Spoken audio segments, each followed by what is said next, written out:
The littlest chef. Squeeze that stomach and just jab it in there. Hey Okay. guys, welcome to my channel. Welcome to The Littlest Chef. My name is Natalie, and this is a mostly food, little bit of fitness, little bit of health and wellness channel. If that interests you, please don't forget to subscribe and also hit the notification bell so that you are notified every single time I post a video. So let's get cooking. Today, I am back with another talking video. I figured I need to do more of these because there are things going on in my life that I want to share with you all. And this is all related to diet, fitness, exercise. So today we're talking about my egg freezing journey. Why I did it, why I recommend it. This video is for those of you who are on the fence about egg freezing, for those of you who are thinking about egg freezing, also those of you who are considering IVF or currently going through the process of IVF. Egg freezing is actually the first part of IVF. And so if you are interested in learning more about my journey, please stay tuned. I have a lot of advice and I just want to be able to share my experience with all of you. Also, a few months ago, because I had the egg freezing procedure done during the summer, I had made some fun little shorts about my experience that I'll be posting below. So please check out those shorts. They're really entertaining, at least in my opinion. And it'll give you a snapshot into what the whole experience was like for me. Let's get down to the nitty gritty. The first question that I'm going to answer is, why did I choose to freeze my eggs? Number one, my job was doing it for free, and I love free things, okay?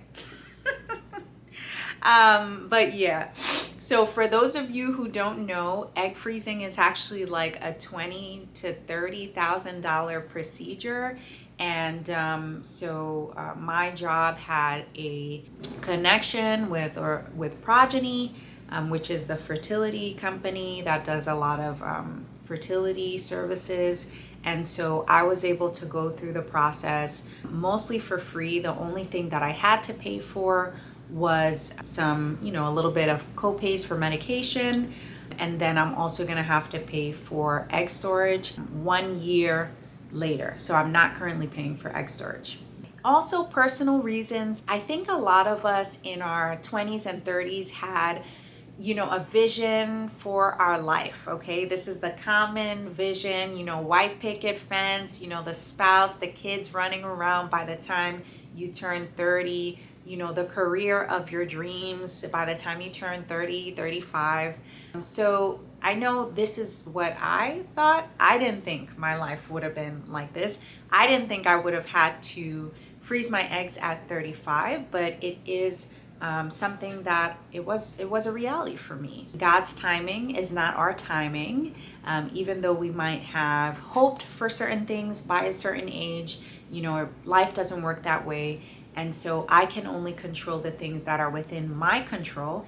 And what is in my control is freezing my eggs. So that is what I did. So let's talk about the entire process of egg freezing. And the first thing I want to say is, don't expect to call the your doctor's office and say, I want to get my eggs out. I have 2 weeks. Let's get it done. Okay? Do not expect this whole thing to take a week or 2 weeks. It takes much longer than that. In my experience, my process lasted 6 months. Egg freezing takes much longer than expected, so definitely plan ahead of time. So let me tell you what that 6-month process consisted of. The first month, I had a consultation with my reproductive endocrinologist.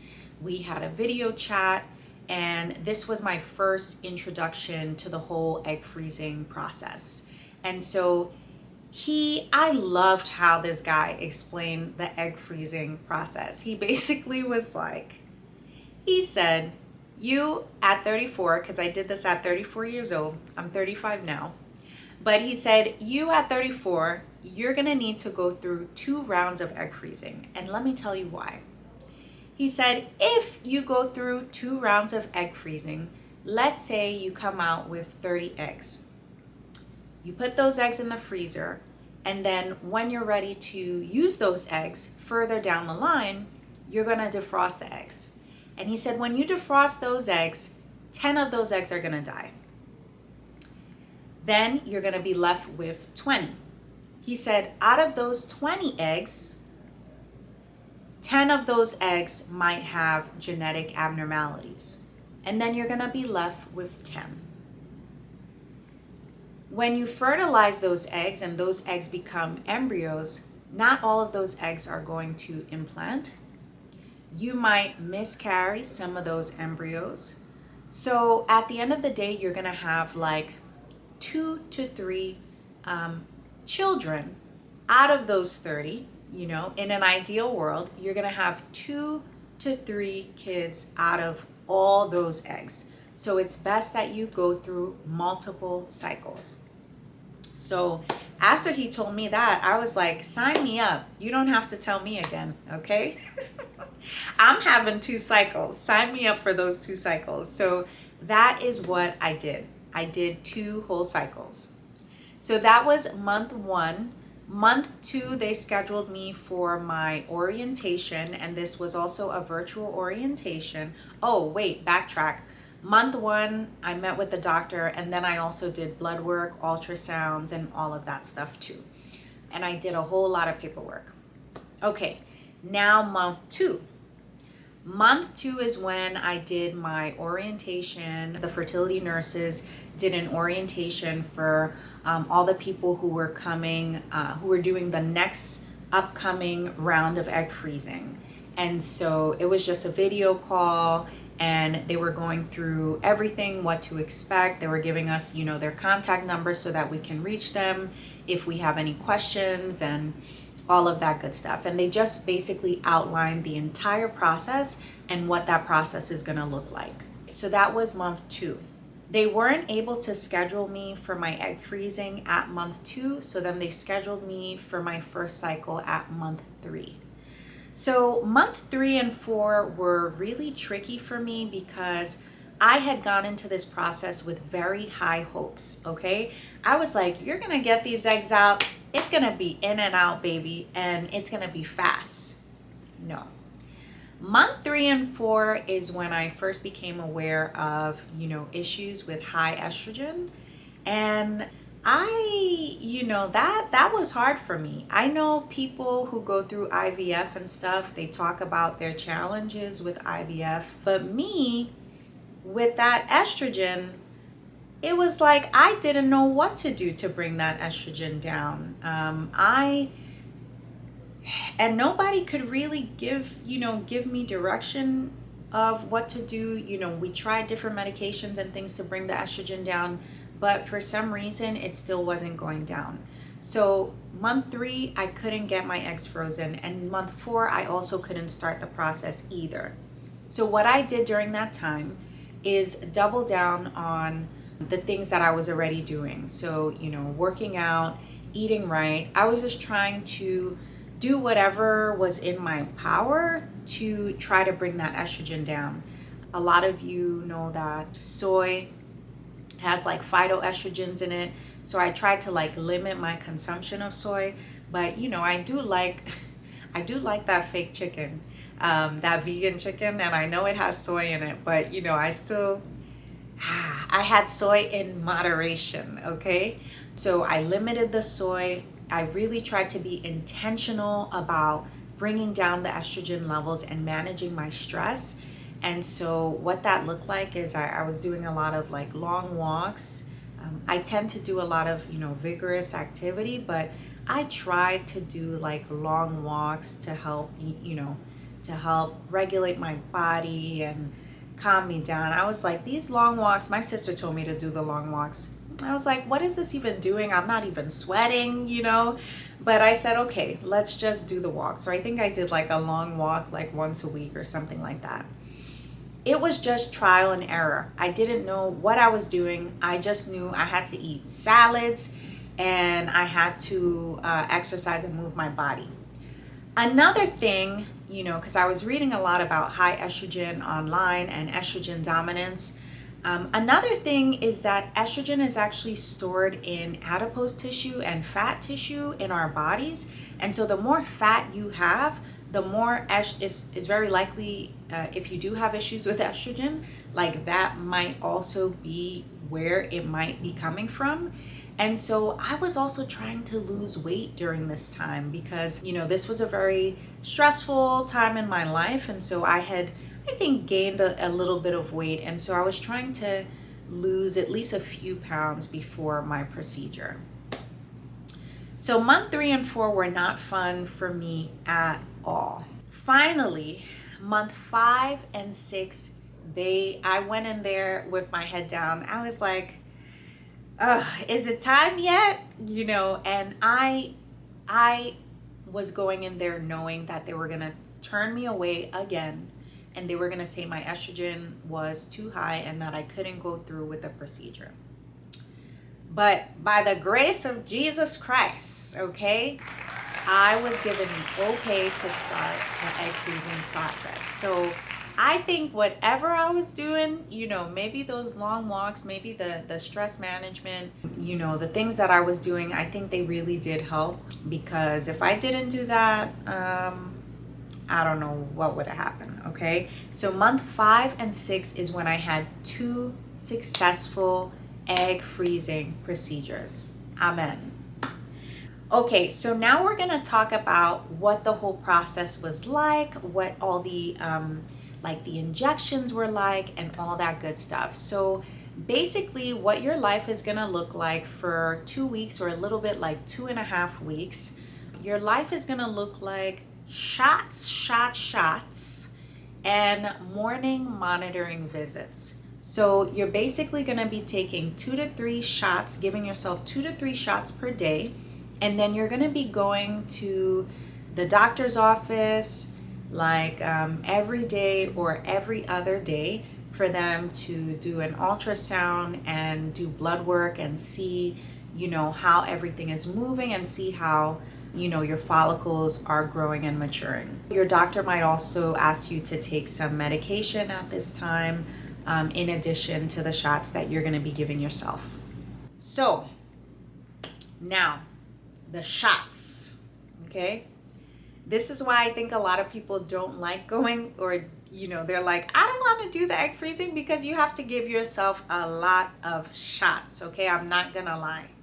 I gave myself a lot of shots, and I surprised myself, because at first I was so nervous. I was like, how am I gonna do this myself? I should have a partner to give me the shots. Oh no.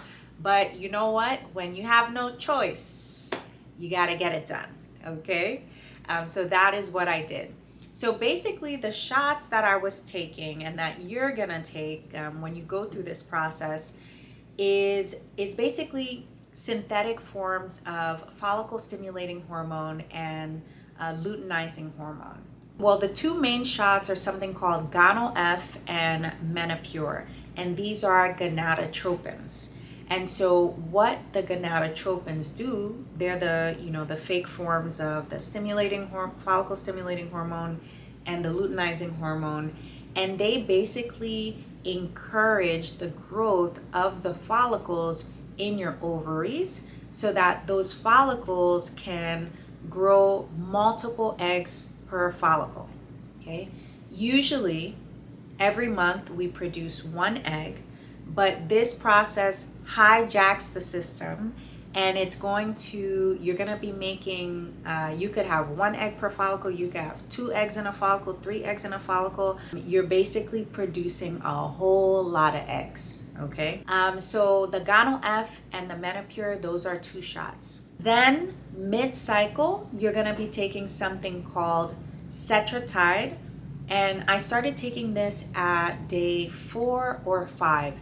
And this basically prevents your body from releasing the eggs too early. So it holds the eggs in there so that they don't fall out. Then you're gonna be taking something called Avidril, 24 to 48 hours, but most of the time it's the day before your procedure. And this just helps to mature the eggs before they take it out the following day. Okay, so you got your Gano-F, you got your Menopur, you got your Cetrotide, and you have your Avidril. Those are the 4 shots that you're going to be taking. You might be taking the same concoction, different name based on if it's generic or not, but those are the 4 shots you're going to be giving yourself throughout this cycle. Starting at day 3 or 4 or 5, one of those, mid-cycle, when you start the Cetrotide, they tell you that you can no longer, work out, go to the gym. You have to only walk. Walking is your main form of physical activity. If you lift heavy things, if you work out vigorously, you risk getting something called ovarian torsion, where your ovaries and follicles kind of twist onto itself, and this could cause very painful pelvic pain, and you don't want that. Okay, so stay out of the gym. And the only thing you can do are those long, slow walks. I basically didn't exercise really for 2 months. Okay, just expect that if you usually go to the gym, expect not to really be working out like that. You can't work out for majority of the 2 to 2.5 weeks you're taking the shots, and then you also can't work out for 10 days after you do the egg retrieval. So that's basically almost the whole month, okay? So just go into this process knowing that walking is going to be your best friend. I had to learn to enjoy that long, slow walk. In terms of like the physical side effects, I felt fine the first 3 days or so. It was when they introduced the Cetrotide, that is when my body just started I got so much bloating, so much water retention, and this is common. Like a lot of people normally feel this way. So just expect that mid-cycle, that's when you're gonna really feel bloated. You're gonna feel like there's gonna be so much water in your stomach and abdomen area, and it's gonna be pretty like uncomfortable. In the shorts that I made about the egg freezing process, you can see in the shorts, like I looked like I was like 4 months pregnant or 3 months pregnant. It was pretty bad. So just expect to get a lot of bloating in terms of the physical side effects. Now, those mental side effects, let's talk about those mental side effects, okay? You're pumping your body with hormones. And so I've spoken to some people who felt okay going through this process. I know one person I spoke to who felt fine. But me? Me? No. If you're somebody who has PMS or if you have PMDD, just know that those hormones, no. If you can take time off of work, use sick days, use vacation time, use whatever you can do, because just know that you might not feel your best and you might not feel like yourself. I felt very low energy. I had so much brain fog.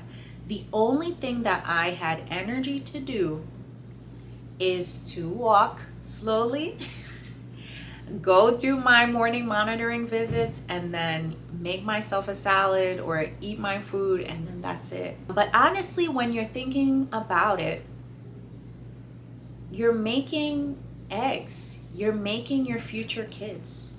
You're not supposed to be doing 10,000 things around this time. The time is for you to relax and focus on creating healthy eggs. So it's a time that will slow you down for sure. Okay, and this is why those walks are very helpful. Okay, but that was me. My experience might not be your experience, because like I said, I did speak to someone who didn't feel any side effects, nothing. She said she just felt a little bit of bloating. All right, so now let's talk about my egg retrieval day and what to expect. So I had to wake up very early. I think I was one of the first procedures. And you get in, they have you wear, you know, the hospital outfit, and then they walk you into the room. They explain to you the risks of having the procedure. They have you take, you know, a Tylenol before your procedure, and then they give you that anesthesia. And then you literally feel like they did the procedure in 1 minute and woke you up the next. That's how it felt. It was crazy. So my procedure lasted 20 minutes and I was in and out. Then after the procedure, they took me to the recovery room. I was in the recovery room for about, I would say, like 30 to 45 minutes, and then I had to wait for someone to come get me. So just keep in mind that you are not allowed to leave on your own. You have to have someone pick you up because you're going to be very, very drowsy for a few hours after your procedure because of the anesthesia. So how you're going to feel afterwards, or how I felt very sore. You're going to feel sore for about 2 days, but you'll be able to move around and do things. But you're also going to feel that bloating. It's going to take time for that bloating to go down, maybe like 2 to 3 days for that to go down. And you're going to feel a little bit of pain and discomfort. Just use a heating pad. That was very helpful. And take a Tylenol. That was also very helpful. In terms of like, the brain fog and the heaviness and that, the feeling of, all those mental side effects, like the PMS feelings, I felt like all of that stuff went away within like 3 weeks to a month. Like I didn't feel like myself until like 3 weeks after my procedure. I think it took that long to get all those hormones out of my system, and I felt so much better. It was night and day. All right, so how many eggs did I retrieve? For me, I don't think the number of eggs that you retrieve is that important. I went through, I think my first round, I think I got like 14 eggs or something like that. And then the second round, maybe like 13, 14. So about 30 on average. Different people get different amount of egg counts, okay? You could get as little as 3 eggs. You could get 30 eggs taken out. So try not to stress out about the egg count, okay? Everybody is different. Like I said, I did have 2 rounds of egg freezing done, and I also had 2 unsuccessful rounds of egg freezing because of the high estrogen issue. So that is something that I dealt with. You might not have to deal with that. Everyone's body is different. What everybody wants to know is, how did I pay for egg freezing? And I told you in the first few minutes of the video that my job had awesome healthcare, and I was able to do my procedure for free, which was awesome. However, I still had to pay for a little bit for medications, and I'm also going to have to pay a small egg storage fee. But the egg storage fee comes after 1 year. So they give you like a 1-year grace period. So let's talk about if I would ever do this process again. For me, I think I've had enough with 2 rounds, but to each his own. I spoke to, the medical staff that was there. They were like, there's some people who come in here and do like 5, 6, 7 rounds. Like those people in their 20s, they're just gathering a batch and freezing those things. And I wish I had known about this when I was in my 20s, because when I tell you the amount of people who were there to freeze those eggs, it was like an egg freezing factory. 20s, 30s, 40s. It was incredible. And they were just doing it. It was like it was nothing. This is why I say, even though it might seem scary, there's so many people who do it. It's becoming more and more common. So, don't be afraid. I mean, there are risks involved, but don't be afraid. Would I do it again? No, because I've had enough, okay? Hopefully, I get one child out of this. Was it worth it for me? I would say it's worth it, okay? Even though there is no guarantee with the egg freezing procedure, I feel just a little bit better, okay? I know there's a lot of people who rush into relationships and marriages in their 20s and 30s because they're so worried about their fertility, not being fertile, and they want to have a baby before they get to a certain age and all that. That's a lot to stress about. And sometimes when you're in a rush to pick somebody just to settle down, just to have a baby, that's when you make the wrong choice. So I feel better knowing that my eggs are frozen and now I can take my time and find the right partner. Okay. So for me, this was 100% worth it. Now let's talk about tips that I have to share with you all. So my first tip, I think I mentioned this earlier in my video, but please don't worry or obsess over egg counts. There are some people who go through this egg freezing process and they get 3 eggs or they get 10 eggs. I think the average is somewhere between like 5 and 30. Okay, don't obsess about that, because even if you have 3 eggs or even if you have 5 eggs, there has to be a baby. There has to be a baby using at least one of those. So just pray over your eggs and I think you'll be just fine. And then the other thing that I want to say is that I've had conversations with people. A lot of people put off egg freezing because they might be dating someone and they're like, well, we're talking about marriage and marriage is in our future and we plan to be together. And so we are going to have a baby naturally, and there's no reason for me to freeze my eggs now because we're planning to get married.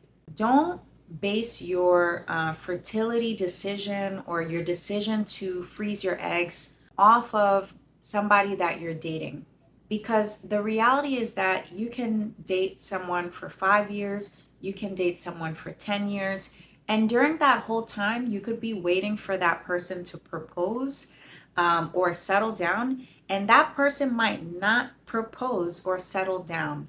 And then you would have wasted so many of your fertile years just waiting around for someone to, settle down with you.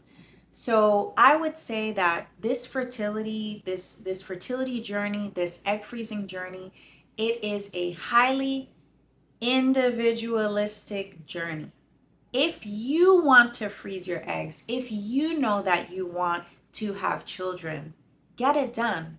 Because the reality is that the person that you're dating today may not be the person that you end up settling down with or having a family with later on. Okay? So make this decision for you, not based on the potential of marriage and the potential of starting a family with someone. The next thing I want to say is that we hear a lot of stories about women in their 40s, 45, 50s having children. And I think that a lot of us think that this is the norm. It is very possible to have a child at 45 and 50. I've heard stories about people having children at that age.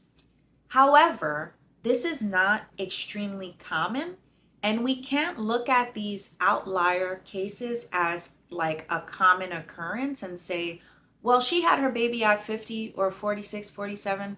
I could do that too. Let me just wait. I don't need to freeze my eggs. No. Okay? You can have a baby, okay, at an old age. Anything is possible. Just make sure you freeze your eggs to increase the likelihood that you can have a child later in life, okay?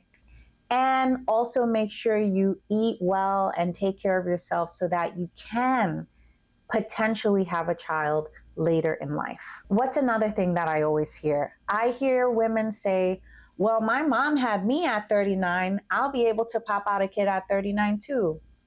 Or I have very fertile people in my family. The women in my family are very fertile. I'm very fertile too. No, no, no, no, no, no. Okay. I think my mom had me at 37, 38 years old. But I can't tell myself, well, my mom had me at that age. I am going to have my kids at that age too. While that's possible, nothing is impossible in this life. Amen. Nothing is impossible. However, the reality is that my mom was born and raised in Haiti. She was getting sunlight, vitamin D every single day. She was eating organic eggs and chicken for majority of her life. Um, wasn't eating processed food and junk that's here in the States. She wasn't eating that Mickey D's, all right? I was eating that Mickey D's, okay? I am eating the processed food and a lot of the food that comes in boxes. And, it's just a whole different world. She was getting that sun back in Haiti. We don't see sun like that in New York for many, many months out of the year. And so there are extreme differences between how we live, how I live now and how my mom lived back then that could have impacted her fertility. And because we are two different people, you have to keep in mind that our fertility is not going to be identical. Okay? That's important to know.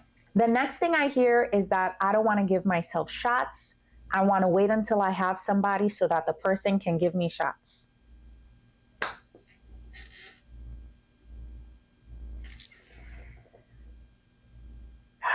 And to that I say, I came into this world alone and I'm going to die alone. And so if you know you need to give yourself some shots, no matter how scary that is, and believe you me, I was terrified and I surprised myself. I was like, I just wanted to get it done.